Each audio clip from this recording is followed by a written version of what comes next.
जय जिनेन्द्र जय जिनेन्द्र जय जिनेन्द्र। ऋषभदेव भगवान की, महावीर भगवान की, परम पूज्य गुरुदेव आचार्य श्री पुष्पदंत सागर जी महाराज की, अहिंसा परमो धर्म की। बोली गुरुदेव 108 तुलक सागर जी महाराज की जय। बोली गुरुदेव 108 गणेश सागर जी महाराज की जय। जयकारा गुरुदेव का।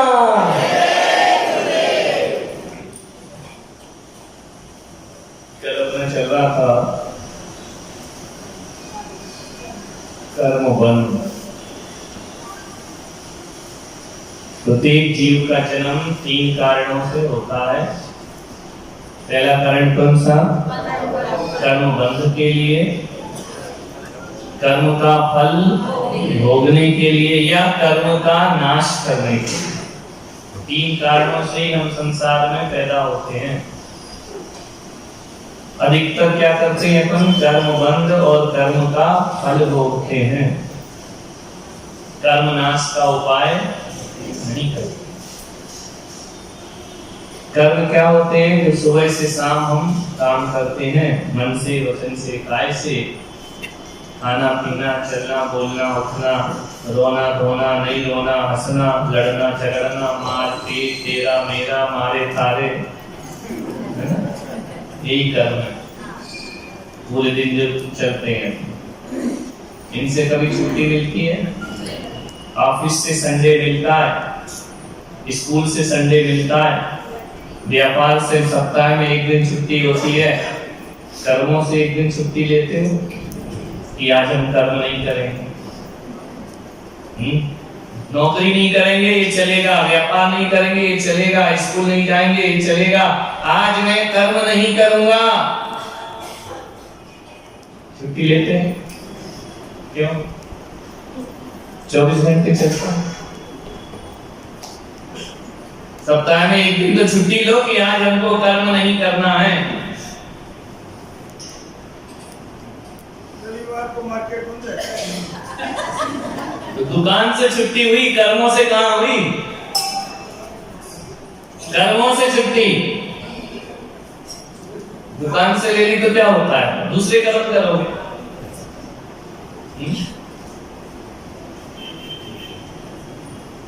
अरे कर्मों से रोज छुट्टी लो।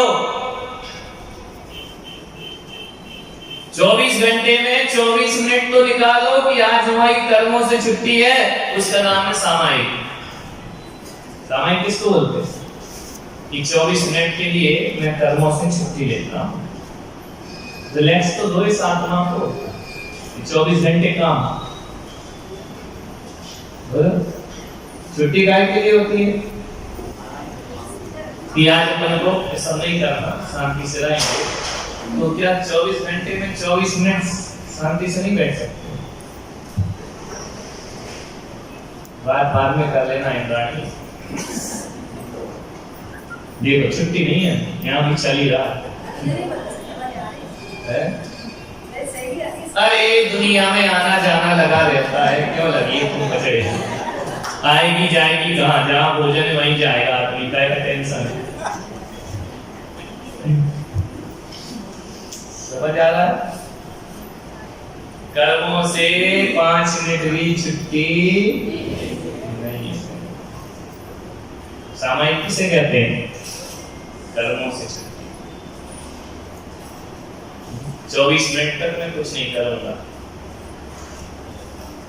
मन से तो करूंगा लेकिन वचन से मौन रहूंगा, शरीर से नहीं करूंगा। लेते हैं छुट्टी? क्यों नहीं लेते? संडे चाहिए ना। तो 24 मिनट की छुट्टी ले ली तो अपना कल्याण हो जाएगा, लेकिन 1 मिनट भी छुट्टी नहीं है। हर चीज से छुट्टी है लेकिन कर्मों से नहीं। प्रतिपल कर्म बंद हो रहा है। कर्म नाश का उपाय अपन सोचते भी नहीं। करना तो छोड़ो, क्या करें? बन रहा है, बनने दो, जो होगा देखा जाएगा। क्या करें? नहीं, एक बात याद रखना, नींद सीखना पड़ती है, अपने आप आती है। बोलो, अपने आप आ रही है, कई को कई तो यूं कर ही रहे होंगे, है ना? तो ये भी सीखना पड़ती है क्या? भूख, बोलो, प्यास अपने आप नहीं आती। भूख अपने आप आती है, प्यास अपने आप आती है, नींद अपने आप आती है, हार्ट जो धड़क रहा है अपने आप धड़क रहा है, कुछ कर रहा है, बोलो, किडनी अपना काम, पेट अपना काम, पलकें झपक रहे हैं अपने आप पूरी, बोलो, करना नहीं पड़ रहा ना, करना पड़ रहा है, ये नेचुरल हो रहा है, इसमें कुछ करने की जरूरत। कान अपना काम कर रहे कि नहीं, आंखें अपना काम ऑटोमेटिक कर रही है, नाक अपना काम ऑटोमेटिक कर रही है, आप चल रहे हो, कंकड़ आया, पैर ने अपना काम तुरंत कर दिया, यहाँ सूचना दे दी, क्या बोले कुछ चुबा क्या है, चाल बदल देगा। तो ये सब व्यवस्था ऑटोमेटिक है कि नहीं अपने शरीर में? विचार करिए, यदि आपको ऑपरेशन थिएटर पे लिटा दिया जाए और कोई सर्जन आके आपका पेट बॉडी खोले, तो खोलने के बाद शरीर को हृदय की जरूरत है कि नहीं? बोलो, सोचो, है ना? किडनी की जरूरत है, पाचन तंत्र की जरूरत है, ब्लड की जरूरत है कि नहीं? सब दिखेगा कि नहीं उसकी बॉडी में? बोलो, मांस की जरूरत है शरीर को, हड्डियों की जरूरत है शरीर को, जो जो जरूरी है वो सब हमारी बॉडी में है या नहीं? शरीर को जीने के लिए जो जो फंक्शन चाहिए वो सब आपके शरीर में है, इसके लिए आपको कुछ नहीं करना, है ना? अब उस डॉक्टर से पूछना, इस शरीर के अंदर जांच करना पूरा, धर्म की जरूरत है कि? बोलो,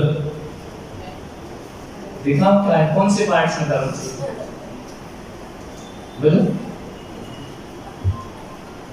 इस बॉडी को धर्म की जरूरत है क्या? कौन से पार्ट? बात किसकी हो रही? आत्मा कहां से आ गई? बोलो, एक पेड़ है, उसके शरीर में जो जो होना चाहिए वो सब है, धर्म है क्या उसके अंदर? नहीं है ना? बोलो, है कि नहीं उसमें? पेड़ में क्या कर रहा? अपने मन से बातें मत बनाओ, जो प्रैक्टिकली वो बात करो। कौन सा धर्म है पेड़ में? कौन सी अंग में धर्म है उसकी? है ना? शरीर को जो चाहिए वो सब मिला हुआ है, समझ में आया ना? खून तुमने डाला है या नेचुरल आया? बोलो, ये जितना भी फंक्शन यहाँ से लेके पैर तक काम कर रहा है, ये तुमने पार्ट डाले या डले आए? उसमें कोई धर्म नाम का पार्ट डला है?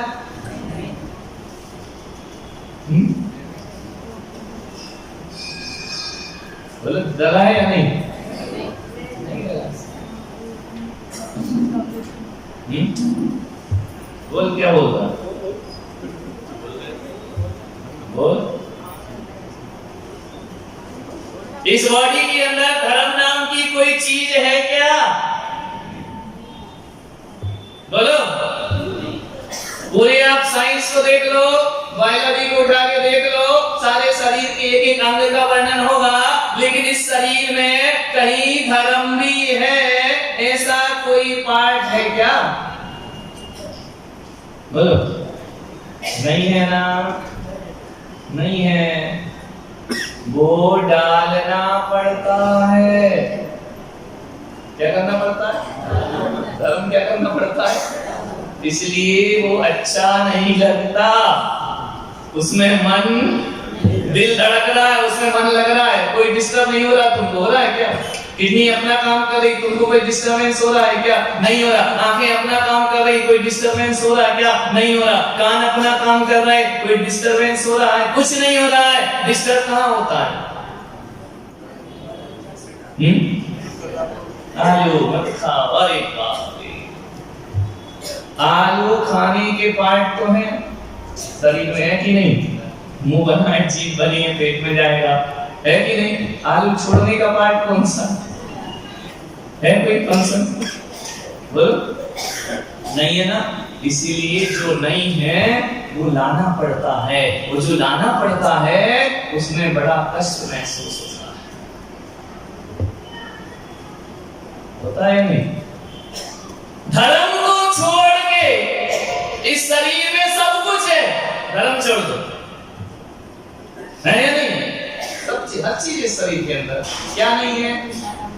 धर्म नहीं है। इसलिए वो जिंदगी भर सीखना, जो नहीं है वही तो सीखोगे ना, जो है उसे क्या सीखना? समझ में आ रहा? और जो नहीं है उसमें फिर बहुत से क्वेश्चन मार्क होते हैं, ऐसा होगा, सही है, नहीं है, मोक्ष है, नहीं है, नरक है, स्वर्ग है, क्या मालूम? ये सब ऐसे ही तो नहीं चल रहा है, मरना तो है ही, जो धर्म करे वो भी मरे, जो नहीं करे वो भी मरे, दशा तो वही होना है सबकी। ये हजार प्रश्न उठते हैं, नहीं उठते? बोलो, कर्म सब लोग जानते हैं, लेकिन दिखते हैं क्या? नहीं दिखते ना?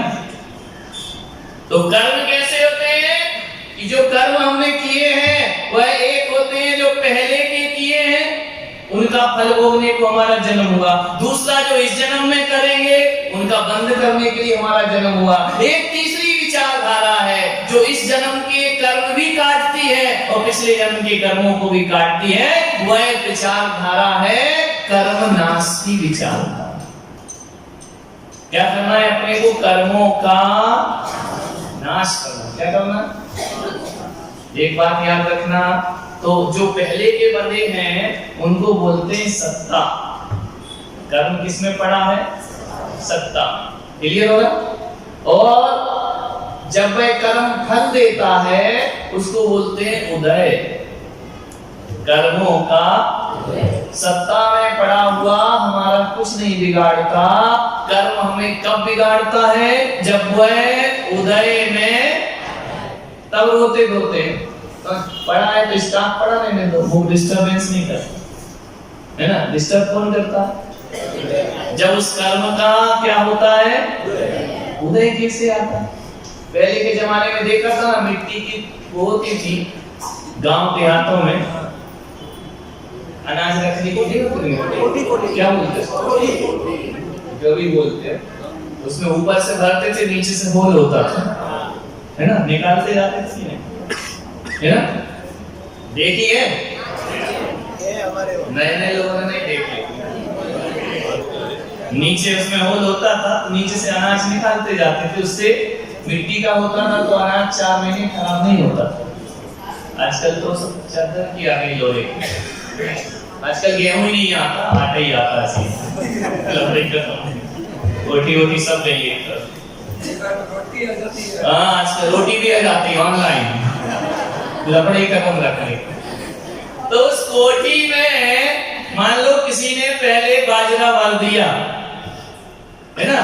उसके ऊपर गेहूं भर दिया, उसके ऊपर चावल भर दिया। अब निकालो, पहले क्या निकलेगा? गेहूं क्यों नहीं आ रहा? वो स्टाफ में, सत्ता में, बाजरा उदय में आ रहा है, समझ में आ रहा? वो निकलते जा रहा। जैसे बाजरा खत्म होगा क्या निकलेगा?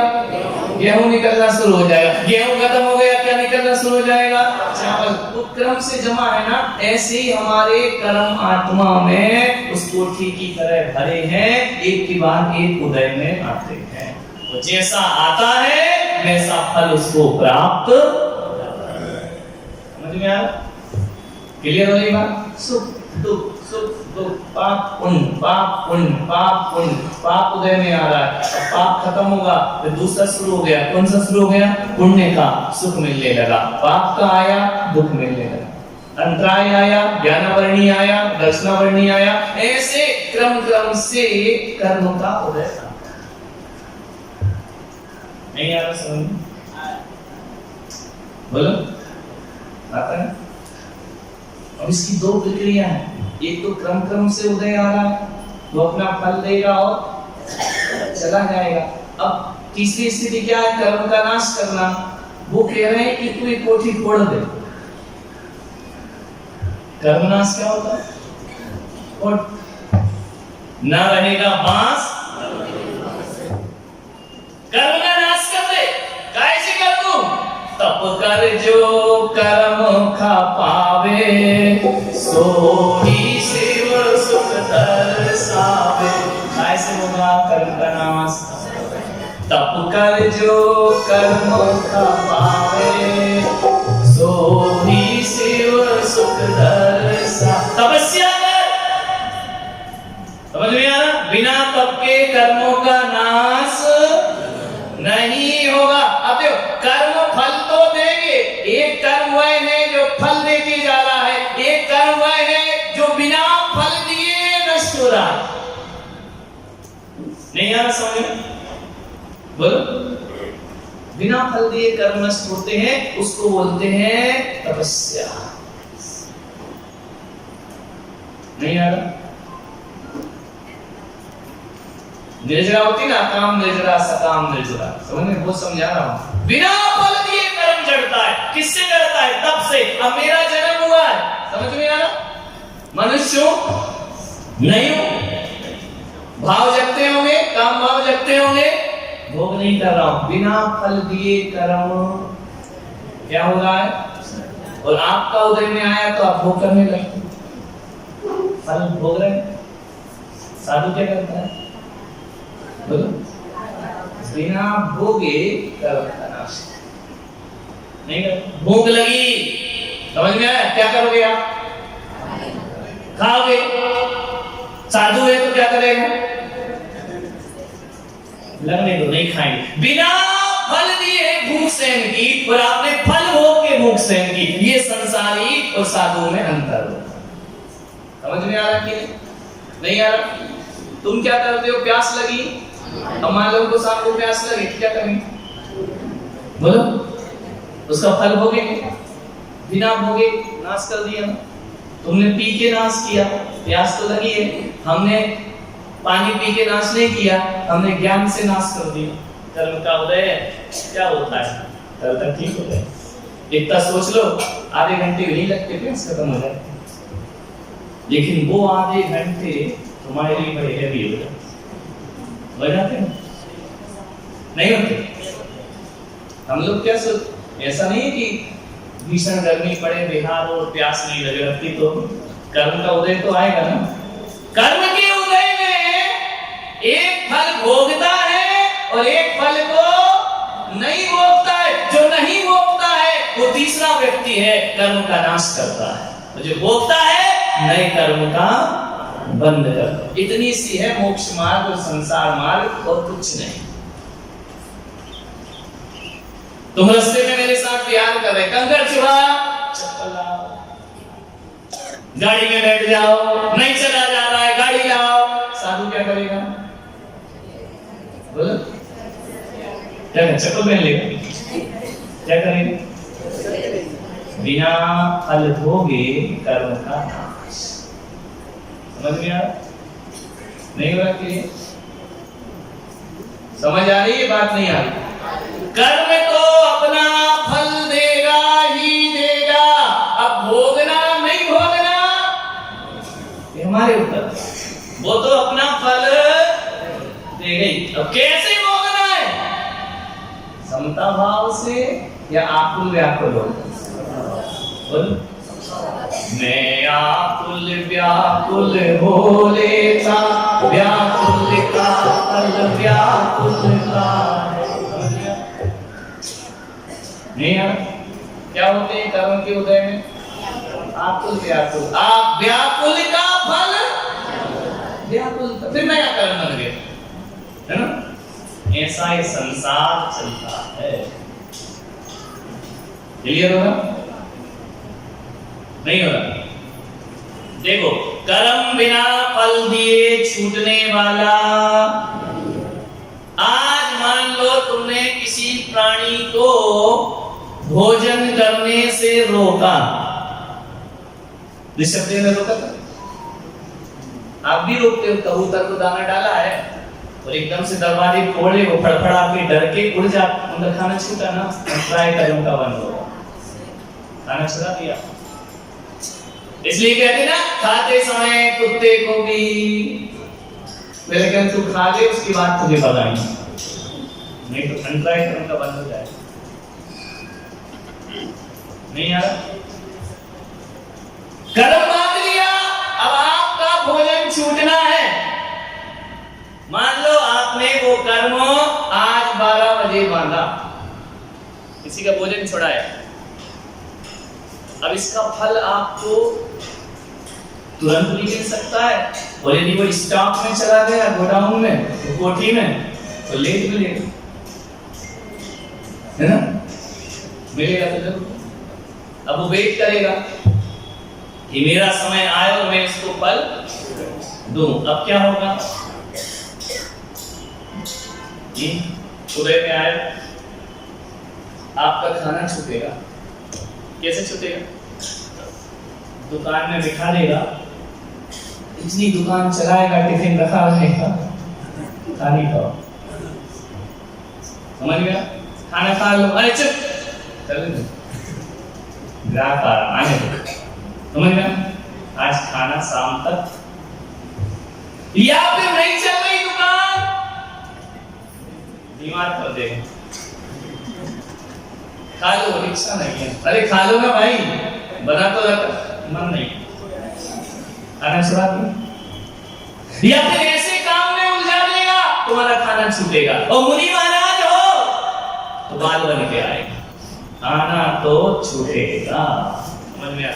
ग्रस्त हो तो तुम्हारी स्टाइल से छूटेगा, और मुनि हो तो खाना तो छूटेगा, क्योंकि आज छूट नहीं। मान लो आपको लाभ होना है, आज आपको 500 रुपए का लाभ होना है, क्योंकि पिछले जन्म में 50 रुपए की गोली ली थी। लाभ कितना होना है? अब वो फल तो देगा, कर्म किया है तो मिलेगा। अब देखो, आपने एक नियम ले लिया, मैं रिश्वत नहीं लूंगा। अब देखना, अब तुम्हारे पास 500 रुपए की रिश्वत आएगी, है ना, भाई साहब एक काम कर दो, 500 रुपए नहीं, मेरे रिश्वत का क्या है, क्या है? अब देख, अब वो 500 रुपए कह रहा यार, आना तो है मुझे, और ये कह रहा मेरा त्याग कर्म का फल तो देना है मुझे। अब क्या करेगा? तुमने कहा मैं रिश्वत नहीं लेता। अब देखिए, रिश्वत नहीं लेते हो, लेकिन धंधा करने बैठे हो, अब 500 रुपया तड़प रहा है, काय के लिए? तुम्हारे पास पुण्य में तुम्हारा आएगा, वो आएगा ना, नहीं आएगा। अब रिश्वत में आया 500 रुपए, आपने कहा नहीं मैं रिश्वत नहीं लेता, 500 बेचारा फिर मुरझाया हुआ चेहरा लेके बैठ गया, ये तो ले लेगा, क्या करेगा वो? अब जो तुमने जो माल बेचा है ना, उसमें वो 500 का प्रॉफिट बना के आएगा तुम्हारे पास, तुम मत लो रिश्वत, इसके रेट बढ़ा देगा 500 रुपया, ये भी आज मैं बेचूंगा ही नहीं। अब 500 फिर खड़ा है, क्या करें? समझ में आया? जैसे गाड़ी में बैठोगे, सीट में 500 रुपये पड़े मिलेंगे, वो कर्म तो आए बिना रहेगा, कर्म तो होगा, समझ गया? अच्छा है वो भी भोगना पड़ेगा, बुरा है भोगना तो पड़ेगा ही। अब क्या करें अपन? ये है संसारी जो बंद करते हैं, कर्मों का फल भोगते हैं। एक वो है जो कर्मों का, अब वो 500 रुपया मेरे पास कैसे आएगा? ना तो मुझे गाड़ी में बेचना, वहां भी नहीं मिलेगा, ना मुझे रिश्वत लेना, ना मुझे सामान बेचना, मेरे पास कहां से आएगा 500 रुपये? मैंने भी तो गोली ली होगी 50 रुपए की, तुम ही बस थोड़ी लिए होगे। अब वो 500 मेरे पास आने को तड़प रहा, क्या करेगा? हमारी तो नोट का क्या है, अब कैसे आए वो नोट मेरे पास? आएगा क्या?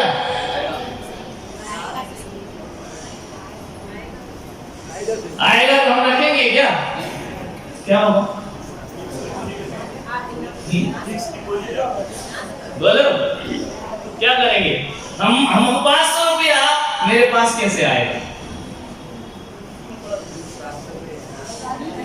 अरे कई महाराज हैं जो निर्ग्रंथ हैं, ग्रंथी नहीं लगते, अब कैसे आएगा? पुलक सागर की बात नहीं हो रही, मुनि महाराज की बात है। मुनि ग्रंथ रख नहीं तो कैसे आएगा? जो जंगल में चौथे काल के महाराज हैं वो साथ थोड़ी रखते थे, शास्त्र के रूप में भी नहीं आ सकते, क्या होगा?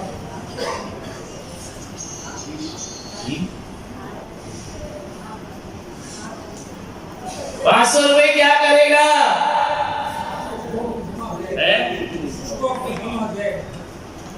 हम तो स्टाफ वाले नहीं है ना। स्टाफ वाले तो तुम लोग। वो 500 क्या होगा? वो 500 आएगा क्या करेगा? कि जब हमें लेना ही नहीं, ये लेगा ही नहीं, अब क्या होगा? बिना फल दिए और मोक्ष दे जाए। ये है त्याग की महिमा। क्या करेगा? सूर्य असुर पायन पड़े, अतएव झुके तब चरणों में, जग के मोणिक माटी माणी क्या? माणिक मोती सारे। लक्ष्मी सर जुड़ा के चली जाएगी, है ना? क्या होगी उस कर्म की? 3 चीज हो गई, कर्म बंध, कर्म का फल और कर्म का नाश। ऐसे कर्म का नाश समझ में? ऐसे नहीं होता कि आप मन करके बैठे कर्म नाश हो गया, नहीं। इच्छा निरोधा तपा तपसा निर्जराचा। इच्छा का निरोध करना तप है, और तप से निर्जरा होती है, निर्जरा से क्या होता है? मोक्ष होता है। आ रही बात? तब तुम्हारे दिमाग में कर्म नाश कैसे? ऐसे कर्म नाश। समझ में आ रहा? क्लियर हो रहा? नहीं। एक वो लोग हैं जो कहते हैं मैं कर्म करूंगा, फल मिले या ना, हमें तो मंदिर की सेवा करना, फल सम्मान मिले अपमान मिले से कोई मतलब नहीं, हमको तो भगवान का काम करना। ऐसे भी लोग होते हैं, चाहे टीका लगाओ, चाहे नाम लो, चाहे उड़ाओ, चाहे पकड़ाओ, हमें कोई मतलब नहीं, मत बुलाना, एक बार भी नाम मत लेना हमारा तो क्या करना है? भगवान का काम। ऐसे लोग होते हैं। एक वो लोग होते हैं कि मैं कर्म करूंगा लेकिन फल नहीं छोड़ूंगा। किया है तो चाहिए, इतनी मेहनत करते क्यों नहीं लेंगे? रात दिन लगे हुए हैं, हमारा नाम क्यों नहीं लिया? पोखर में लगे हैं क्या? हमारा सम्मान क्यों नहीं किया? उसका कर दिया। एक इस विचार वाला समझ में आ रहा? नहीं हो रहा? हमने भी तो टाइम दिया है, हमने भी तो पैसा दिया है, हमको नहीं पूछा, हमारा नाम नहीं, हमारा सम्मान नहीं किया है तो दूंगा, मेरा सम्मान कर। समझ में आ रहा? 2 प्रकार के लोगों में एक क्या सोच रहा है? हमको क्या करना, हमको तो अपने भगवान से मतलब है ना, अपने कर्तव्य से मतलब, हमको दुनिया भर से मान सम्मान से मतलब नहीं। और एक कौन है जो कह रहा है कि करा है तो फल भोगूंगा, और ये कह रहा है फल नहीं मिलेगा तो करूंगा भी नहीं। तो हम नहीं करेंगे, कोई इज्जत नहीं होगी फालतू, क्यों लगे हम? हमने देख लिया, कुछ नहीं रखा मंदिरों में, कुछ नहीं रखा समाज में, कुछ नहीं मिलता ना फल मिले। एक कह रहा फल छोड़ूंगा नहीं, एक कह रहा फल मिलेगा नहीं तो करूंगा नहीं, और एक क्या कह रहा है? बोलो, मिले या अपने को तो अपना काम करना है।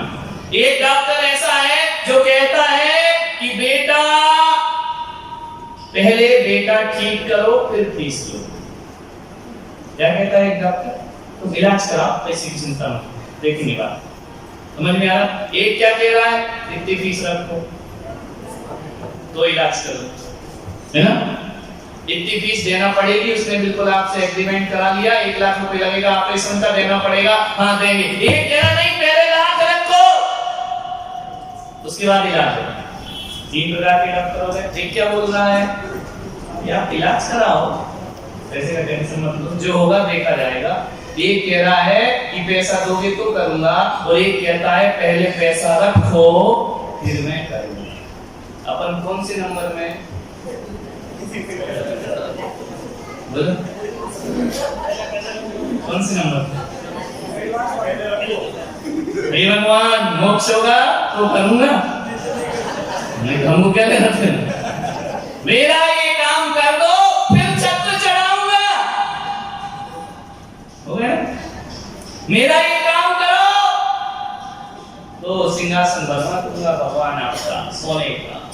काम होगा तो, नहीं तो बोलते नहीं है क्या? भी भगवान एक लड़का हो जाए तो देखना क्या करता। होते हैं कि नहीं होते? तो ये देखना है अपन को, अपन कौन से नंबर में है, समझ में आया? कर्मनाश कौन से नंबर से होगा? क्या करना है? कर्मण्येवाधिकारस्ते मा फलेषु कदाचन, मुझे कोई फल की चिंता नहीं है, कर्म करना मेरा काम। ऐसे तुम लोग करते हो कि नहीं है? जब पार्टी में गए डोसा वोसा खाना है, कचौड़ी कचौड़ी, बोले भाई देखना कोलेस्ट्रॉल बढ़ा, देखी जाएगी यार। क्या कर जो होगा देखी, समझ गया? उस ऐसा धर्म में क्यों नहीं करते? जो होगा खाने में तो कर देते हो। शुगर है, पत्नी आपकी खा रही, गुलाब जामुन मत खा, इधर से बचाओ, जो होगा देखा जाएगा। आने समझ रहे कितने निर्भय होके खाते हो, समझ में? ऐसा धर्म क्यों नहीं करते कि जो होगा लगन तुमसे लगा बैठे, जो होगा देखा जाएगा, बोलते अब लग गई लगन, जो होगा मोक्ष होगा तो होगा, स्वर्ग होगा होगा, नरक होगा होगा, लगन तुमसे लगा बैठे, जो होगा देखा जाएगा। समझ में आ? वो है असली। क्लियर होगा? वैसे में अपना नाम लिखना चाहिए। समझ आई बात? कर्म बंध, कर्म का फल और कर्म का नाश। क्लियर हुआ? एक बहुत अच्छी संत थी, फकीर थी, उसने रोज एक प्रार्थना करती थी सुबह रोज, हे भगवान यदि मैंने तेरा भजन, तेरा ध्यान, तेरी पूजा स्वर्ग जाने की लालच से की हो तो तू मुझे स्वर्ग नहीं देना। इतनी हिम्मत की बात है बोल। यदि मैंने तेरा भजन, तेरा कीर्तन, तेरी पूजा स्वर्ग जाने की लालच से की हो तो मैं तुझे कहता हूं तू मुझे स्वर्ग मत देना। और हे भगवान यदि मैंने तेरा भजन पूजन नरक के डर से किया हो तो तू मुझे नरक में डाल दे। समझ में आया क्या बोल रहे? क्या बोला? यदि स्वर्ग की चाहत से किया है तो तू मुझे स्वर्ग मत दे, और यदि नरक के डर से किया है तो तू मुझे नरक में डालना। और हे भगवान यदि मैंने तेरी पूजन तुझे पाने के लिए किया है तो तू मुझे दर्शन जरूर देना। यदि तेरे लिए की है मैंने पूजा तो तू मुझे अपना दर्शन। अपन कौन से वाले? नरक की डर वाले हैं, स्वर्ग की चाहत वाले भगवान से तो कुछ मतलब नहीं। समझ में आया? वो कर, हे भगवान मैंने तो तेरे लिए सब कुछ किया है ना, इसके लिए तू चाहिए मुझे और कुछ नहीं। कृष्ण ने कहा था ना, बोल एक तरफ सेना है एक तरफ मैं हूं, बोल अर्जुन क्या चाहिए? और अपने से महावीर स्वामी बोले एक तरफ एक पूरा बैंक बैलेंस है, ये जमीन जायदाद, तो एक तरफ मैं निहत्था नंगा खड़ा हूं, क्या चाहिए? नहीं अभी तो तुम महावीर स्वामी मांगोगे, नहीं यदि अकेले में मिल जाए क्या करोगे? भगवान ऐसा कीजिए दे दो, तुम तो रोज मंदिर में मिल ही जाते हो, ये नहीं मिल, ये पकड़ा दो। समझ में? ऐसा जीवन है। देखो आज इसे क्या कहें, अच्छा कहें बुरा कहें, एक हमारी समाज के जिन शासन के महान आचार्य विद्यानंद जी महाराज, जिन्होंने बहुत कुछ इस देश को और समाज को दिया है। आचार्य विद्यानंद जी महाराज ने वो क्रांति की है कि धर्म जो नीरस हो रहा था उसको सरस किया था। जो युवा पीढ़ी धर्म से भाग रही थी, आचार्य विद्यानंद जी महाराज ने युवाओं को धर्म से जोड़ा था। और आचार्य विद्यानंद जी महाराज वो महाराज थे जिन्होंने सबसे पहले जवानी में दीक्षा ली थी। उससे पहले सब बुजुर्ग दीक्षा लेते थे।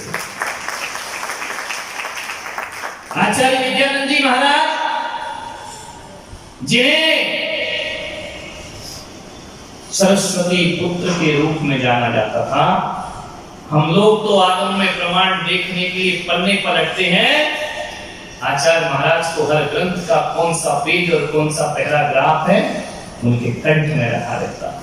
इतने ज्ञान के धनी, विद्या के ही धनी आचार्य विद्यानंद जी महाराज, जिन्होंने इस समाज को एक किया और भगवान महावीर के 2500वें निर्वाण महोत्सव पर उन्होंने चारों समाज को एक करके बिठाया, सभी आचार्यों को। और पहली बार उन्होंने जैन धर्म का पचरंगा झंडा दिया। उससे पहले अपने पास झंडा भी नहीं था। वो किसने दिया? आचार्य विद्यानंद जी महाराज। आचार्य विद्यानंद जी महाराज जिन्होंने हमें प्रतीक चिन्ह दिया। जैनियों के पास उनका कोई प्रतीक चिन्ह नहीं था। परस्पर हो जीवानाम तीन लोक का नक्शा आचार्य विद्यानंद महाराज की देन है।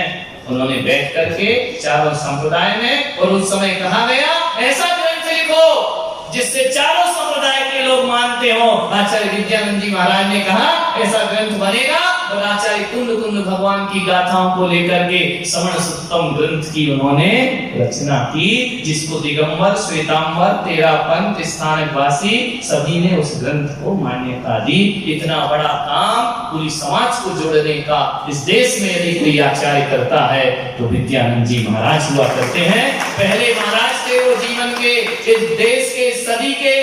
पहले क्या होता था? महाराज आते थे, कमरे के अंदर प्रवचन कराते थे, मंदिरों के अंदर घेर घार के लाते थे, ढक कर के लाते थे, नग्न दिगंबर मुद्रा थी, मंदिरों में प्रवचन होते थे। आचार्य विद्यानंद महाराज ने शुरुआत की कि मंदिरों में नहीं, अब चौराहों पर प्रवचन होना चाहिए। सबसे पहले प्रवचनकार चौराहों पर बोलने वाले कोई आचार्य थे तो आचार्य विद्यानंद जी महाराज, जिन्होंने इस धर्म को वो ऊंचाइयां प्रदान की हैं जो शायद इस सदी में कोई भी आचार्य इतनी ऊंचाइयां प्रदान नहीं कर सकता है। आचार्य विद्यानंद जी महाराज वो आचार्य थे जिन्होंने गोमटेश्वर बाहुबली भगवान के मस्तकाभिषेक को सारे विश्व का मस्तकाभिषेक बनाने का विनय उठाया। और जब से महाराज आगे बढ़े थे, राष्ट्रपति, प्रधानमंत्री, सभी के सभी लोग, उस समय से जो परंपरा चली तो आज तक चल रही है, मस्तकाभिषेक गोमटेश्वर का, जहां पर देश के राष्ट्रपति और प्रधानमंत्री अपना माथा झुकाने वहां पे जाया करते हैं।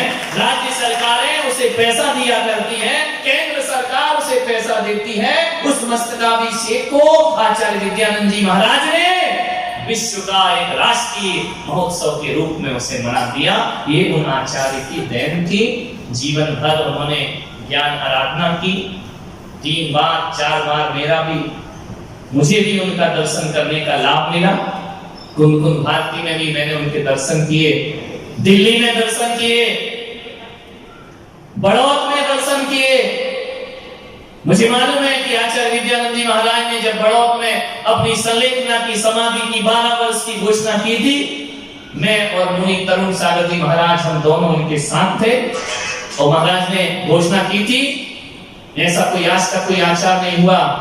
उन्होंने कहा मेरे मरने के बाद मेरी मूर्तियां कभी नहीं बनाना, मेरे मरने के बाद जगह जगह मेरे चरण चिन्ह नहीं रखना, मेरे मरने के बाद मेरे लिए कुछ नहीं करना, जो कुछ भी करना भगवान महावीर के लिए करना। इतने महान विचारक, बहुत शिक्षाएं हमको उनसे प्राप्त हुई।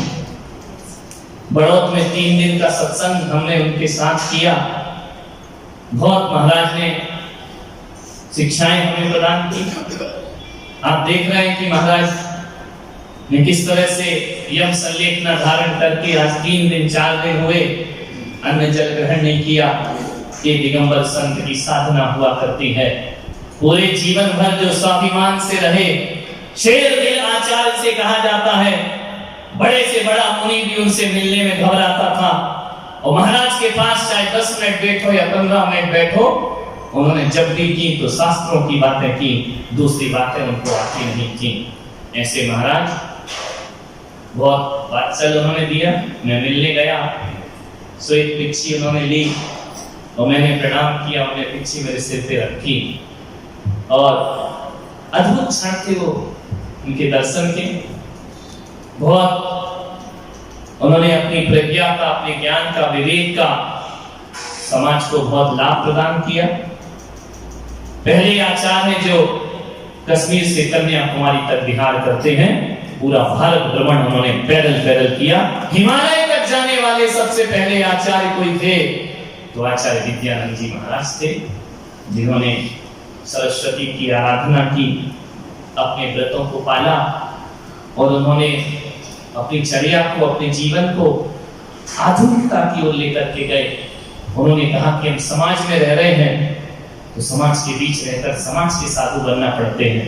वैसे बनकर के उन्होंने जैन धर्म की आस्थाओं को पुनर्जीवित किया। तो कह सकता हूं इतने बड़े दीक्षा लेकर के जीने वाले आचार्य 94-95 साल में जिन्होंने अपना 70 साल का जीवन दिगंबर के लिए निकाला, जिन शासन के लिए निकाला, जब भी महाराज के पास जाओ बहुत शिक्षाएं प्रदान करते थे, बहुत ज्ञान प्रदान करते थे। लगता था कि उनके पास ही रहें, उनके पास ही कुछ समय और बैठें, लेकिन महाराज का एक नेचर था कि ज्यादा देर बैठने नहीं देते थे। घंटे 1 घंटे बाद की चलो तो अपना काम करो। निष्प्रह वृत्ति, महान आचार्य, पूरा देश जिनके शोक में आज डूबा हुआ है। हमने एक ऐसा महान आचार्य खोया जिसने देश को राजनीतिक मान्यता जैन धर्म को प्रदान कराई। मालूम है आपको, इंदिरा गांधी, लाल बहादुर शास्त्री, बड़े बड़े प्रधानमंत्री जिनके पास पहुंचते थे, तुम भारती बनी। राजीव गांधी को कहा कि विवाद हो रहा था जमीन पे, राजीव गांधी को हमने सूचना दिलाई, तुम भारती की जमीन प्रदान की गई। आज दिल्ली में इतना बड़ा स्थान आचार्य विद्यानंद जी महाराज ने बनाया। वह शुभ चिंतक थे, रात दिन अपनी आत्मा और समाज के हित का सोचते थे। उनका एक बहुत अच्छा वो था, किसी को भी लिखते थे निर्मल आत्म समय साथ, इसके अलावा कुछ नहीं लिखते थे। हम लोग जब मिले बड़ौत में तो उन्होंने समय साथ का गुटका दिखाया और उन्होंने कहा कि देखो मुनियम, मैं इसके अलावा कुछ नहीं पढ़ता हूँ, बस एक गुटका रखता हूँ, रात दिन ज्ञान की आराधना करता हूँ। हम लोगों से भी कहते थे खूब पढ़ो, खूब ज्ञानी बनो, ज्ञानी बनो। उन्होंने एक बहुत अच्छी सीख बड़ौत में दी थी कि शक्ति है तो तपस्या करो, चरित्र धारण करो, और शक्ति का सामर्थ्य तुम्हारे पास कम है तो ज्ञानवान बनो। आचार्य महाराज ने कहा है, जो ज्ञानवान नहीं बनता, तपस्या और चरित्र पालन करता है, वो भी पार हो जाता है। और जो बड़ी बड़ी तपस्या उपास साधना नहीं कर सकता, वह ज्ञान करे, ध्यान करे, वह भी पार हो जाता है। लेकिन जो साधु ना ज्ञान प्राप्त करता, ना तपस्या करता, उसका बेड़ा पार होने वाला नहीं है। हमसे कहते थे अपनी शक्ति के अनुसार जो व्रत पल रहे पालो, ज्ञान की आराधना करो। ज्ञान और दर्शन, चरित्र, यदि इनमें से हमारे पास से चरित्र है, नहीं पलता है, ज्ञानी बनो, दर्शन को निर्मल करो, वह भी जीवन का कल्याण होता है। ऐसे महान आचार्य अब लगता है इस देश को दिशा देने वाले और भी आचार्य हैं, लेकिन उनकी सोच अलग थी, उनकी दृष्टि अलग थी। ऐसे महान आचार्य का आज ब्रह्म मुहूर्त में देवलोक गमन हो गया है। एक साधु को अपने जीवन में जो जो करना चाहिए वो सब आचार्य विद्यानंद महाराज करके गए और उन्होंने कोई चीज की उन्होंने कसर नहीं छोड़ी। प्रभावना की, साधना की, तपस्या की, सब कुछ उन्होंने किया। ऐसे महान आचार्य जिन्हें बड़ी बड़ी उपाधियों से नवाजा गया, राष्ट्र संत का दर्जा दिया गया, आज वह हमारे नयनों में झूल रहे हैं। उनकी छवि, उनका बोलना, उनका मुस्कुराना, उनका शब्द उच्चारण, उनका ज्ञान अद्भुत था। सदियों में कोई एक ऐसे आचार्य जगत में होते हैं। सबसे वयोवृद्ध आचार्य आज हमारे बीच नहीं रहे। हम सब यहाँ बैठ कर के ईश्वर से यही प्रार्थना करेंगे, जिनेंद्र भगवान से, कि आचार्य विद्यानंद जी की महान आत्मा को आपकी शरण प्राप्त हो। जैसे जीवन उन्होंने आपकी शरण में बिताया, आने वाला जीवन भी जिनेंद्र भगवान की शरण में बीते।